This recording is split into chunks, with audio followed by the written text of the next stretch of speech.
E hoje eu quero deixar uma mensagem aqui com você, do livro de Daniel, capítulo 6. Essa mensagem eu recebi de Deus hoje, sabe? Para entregar a você. O título é Daniel na Cova dos Leões. Pareceu bem a Dario constituir sobre o reino 120 sátrapas, que estivessem por todo o reino. Sobre eles, 3 presidentes,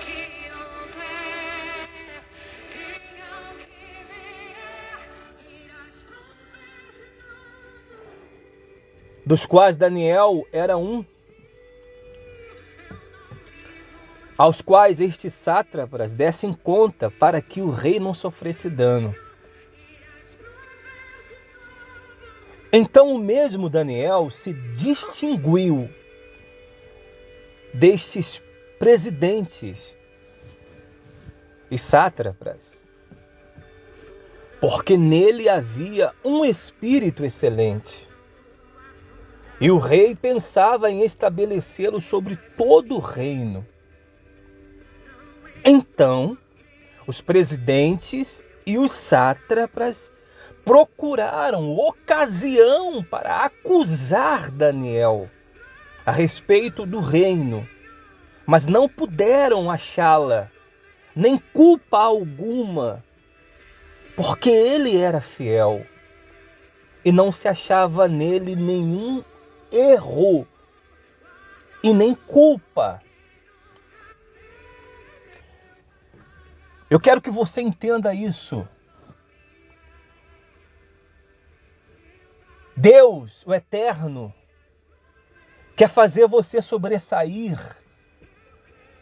E talvez você não consiga entender isso agora, nesse momento, exatamente pelo fato de estar enfrentando uma situação difícil. Como eu falei algumas mensagens atrás, e quando nós estamos enfrentando momentos difíceis na vida, parece que o nosso cérebro tenta nos prender, nos enredar, só nesses problemas e esquecermos dos benefícios de Deus, das bênçãos de Deus, das coisas boas. Só que eu quero que você entenda que Deus ele tem preparado algo grande para a sua vida. Sim, você é um escolhido por Deus. Você é de Deus. Como Daniel estava no reino da Babilônia, em um contexto totalmente longe do seu país. Nesta época, a Babilônia era o centro do planeta, tanto que venceu a Israel e levou prisioneiros e cativos, inclusive a Daniel. Mas Daniel não se contaminou, não se deixou contaminar e nem se influenciar pelo meio em que ele vivia de idolatria, pelo meio que ele vivia de corrupção.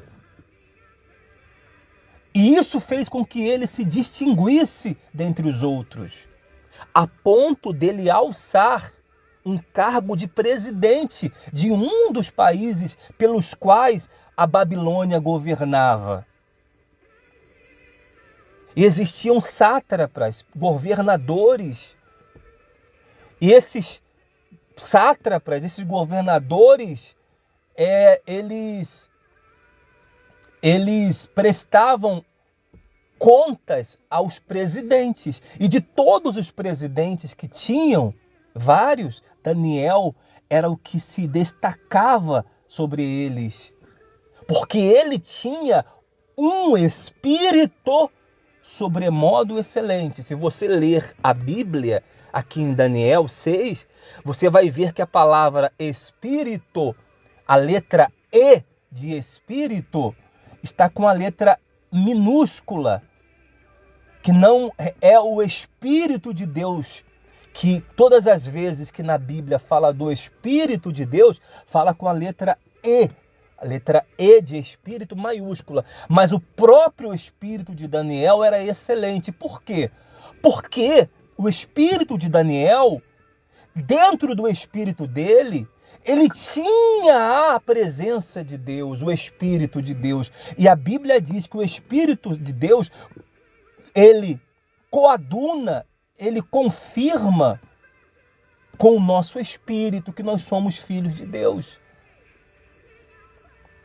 O espírito de Daniel era excelente e por causa disso, o rei queria estabelecê-lo sobre todo o reino, queria fazer dele o segundo, o primeiro-ministro, aquele que abaixo do rei era só ele, como José foi no Egito. Tinha o faraó e tinha José. Entenda isso. E isso despertou o ciúme e a inveja, a ponto de todos os presidentes e todos os governadores se unirem em comum acordo para derrubar Daniel. Olha que situação. Eles procuraram, como diz o ditado, pelo em ovo, mas não encontraram nada que pudesse desabonar a conduta, tanto moral como espiritual, de Daniel, porque Daniel era fiel tanto a Deus como ao cargo que ele ocupava, e não se achava nele culpa. Ele não era um homem que vivia segundo as regras desse mundo. Então ele fazia diferença. Ele era separado por Deus, como você é separado por Deus. E todo esse contexto, você conhece a história. O que eles fizeram? Eles vendo que não podiam encontrar um jeito de tirar Daniel por meio de um erro que ele cometeu, com uma falha que ele cometeu, porque as pessoas neste mundo são assim. Esperam só uma falha sua, um erro seu, para lhe julgar, para lhe condenar. Daniel era perfeito? Claro que não. Ele era pecador, como qualquer um de nós. Mas eles não encontraram nada, porque Daniel era fiel a Deus. O que eles fizeram? Não podemos, já que não encontramos nada para acusar este Daniel, se não procurarmos contra ele na lei do seu Deus. Eles sabiam que Daniel era fiel. Então o que eles fizeram? Fizeram um decreto e levaram para o rei, sem Daniel, tudo pelas costas. Tudo pelas costas de Daniel. Fizeram esse decreto para o rei assinar, que no espaço de 30 dias, um mês,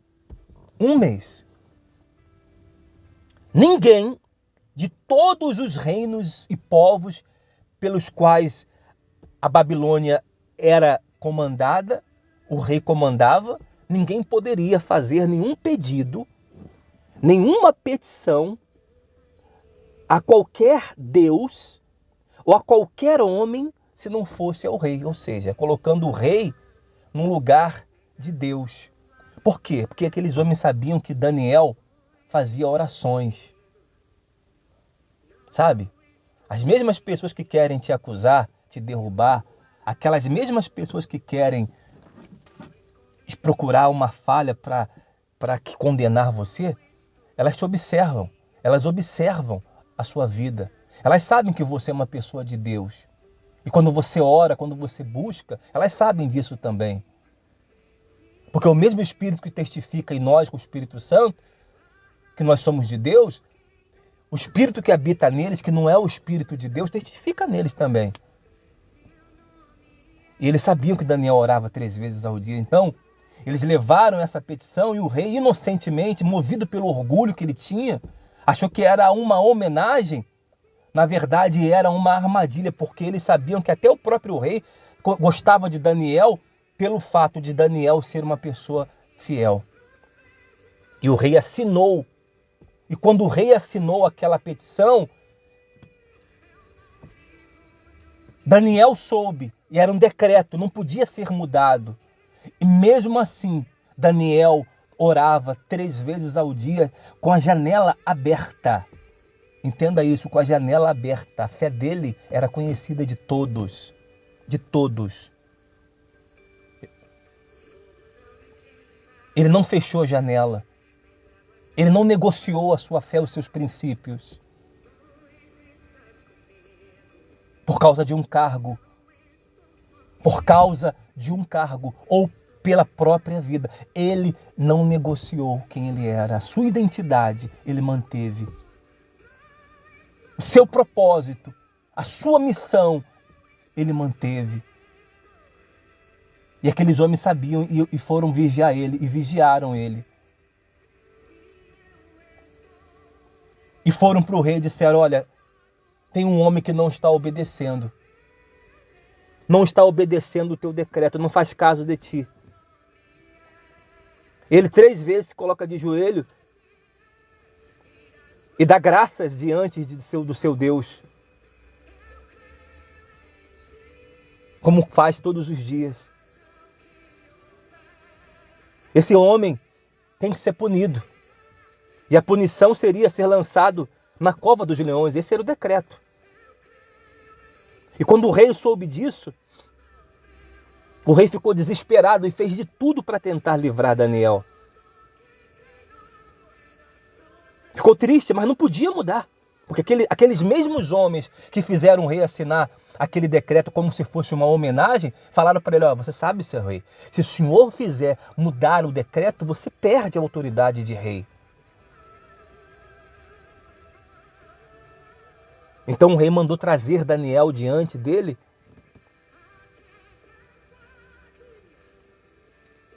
e lançar-se na cova dos leões. Mas antes de Daniel ser lançado, o rei falou para ele aqui no versículo 16. Disse o rei a Daniel que o teu Deus, a quem tu continuamente serves, que ele te livre. Gente, nem o rei pôde livrá-lo. A maior autoridade, o homem mais poderoso daquela época, não pôde livrá-lo. Então ele falou que Deus, teu Deus te livre. E Daniel foi lançado. Os leões famintos. Colocado uma pedra. Os inimigos comemoraram, tá vendo? Quem mexer conosco, vai acontecer o que aconteceu. Mandaram um recado para todos. Ninguém pode com a gente. Festejaram. O rei colocou-se a noite inteira em vigília. A Bíblia diz aqui. Ele dirigiu para o seu palácio, passou a noite em jejum. Até o rei idólatra passou em jejum. Nem música foi trazida a ele e nem sono veio a ele.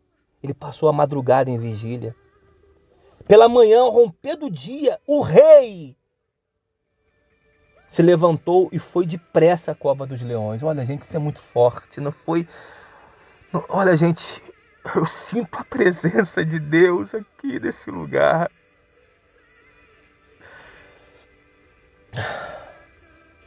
O rei foi até a cova. Ele poderia mandar qualquer um. Ele foi e ele disse...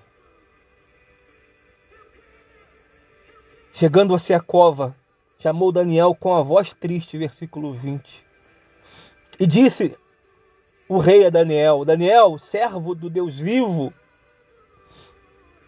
dar-se-ia o caso do que o teu Deus, a quem tu continuamente serves, tenha podido livrar-te dos leões? Olha aí, pessoal, isso é muito forte. Ele tinha ainda a esperança. Ele não conhecia o Deus vivo, ele sabia que Daniel servia a Deus. Mas ele foi. Então Daniel falou ao rei, ó rei, vive eternamente. O meu Deus enviou o seu anjo e fechou a boca aos leões para que não me fizessem dano, porque foi achada em mim inocência diante dele.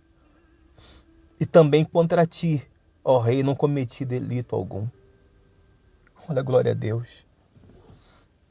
Glória a Deus. Glória a Deus. Essa mensagem é para impactar a sua vida, é para mudar a tua história. Glória a Deus. Deus enviou um anjo. Deus está enviando um anjo aí até você. Então o rei se alegrou sobremaneira e mandou que tirar Daniel da cova do leão. Foi tirado da cova e nenhum dano se achou nele, porque ele crera no seu Deus. E o rei ordenou depois disso que aqueles homens fossem lançados, sua família inteira, as mulheres, os filhos, os leões, antes deles chegarem ao fundo, já esmigalharam todos os ossos. Então o rei escreveu aos povos, nações, homens e todas as línguas que habitavam em toda a terra: a paz vos seja multiplicada. Faça um decreto pelo qual, em todo o domínio do meu reino, os homens tremam e temam perante o Deus de Daniel. Porque ele é o Deus vivo e que permanece para sempre. O seu reino não será destruído. O seu domínio não terá fim. Ele livra e salva e faz sinais e maravilhas no céu e na terra. Foi ele quem livrou a Daniel do poder dos leões. Daniel, pois, prosperou no reinado do rei Dario e do reinado de Ciro persa. O decreto foi mudado, gente. O rei, ele mudou o decreto. E disse: a partir de hoje, todos os povos, todo o domínio do meu reino, todos os homens, nação e língua, tremam e temam diante do Deus de Daniel. Porque ele é o Deus vivo. Ele permanece para sempre. O seu reino não será destruído, o seu domínio não terá fim. Ele livra, ele salva, ele faz sinais e maravilhas no céu e na terra. Entenda, todas as vezes que a vitória está chegando para você, as lutas se intensificam, e talvez seja esse o caso na sua vida hoje. Mas permaneça com Deus, sabe? Olha o testemunho desse rei aqui. Ele disse que ele é o Deus vivo. Nosso Deus é o Deus vivo. Ele permanece para sempre. O seu reino não será destruído, o seu domínio não terá fim. Ele livra, ele salva. Ele faz sinais e maravilhas no céu e na terra. Foi ele quem livrou Daniel do poder dos leões. Gente, hoje Deus está fazendo coisas grandes na sua vida. As lutas se aumentaram, se intensificaram, as lutas estão cercando você. Glorifique a Deus, permaneça no seu propósito, na sua fidelidade, na sua comunhão com Deus. Ele é o Deus vivo e permanece para sempre. O seu reino não será destruído, o seu domínio não terá fim. Ele faz sinais e maravilhas no céu e na terra. Ele está fazendo na sua vida hoje. Creia e receba esta palavra nesta hora. Que o Eterno te abençoe neste dia. Em o nome de Jesus. Graça e paz. Diga aleluia, calabás. Que o Eterno te abençoe.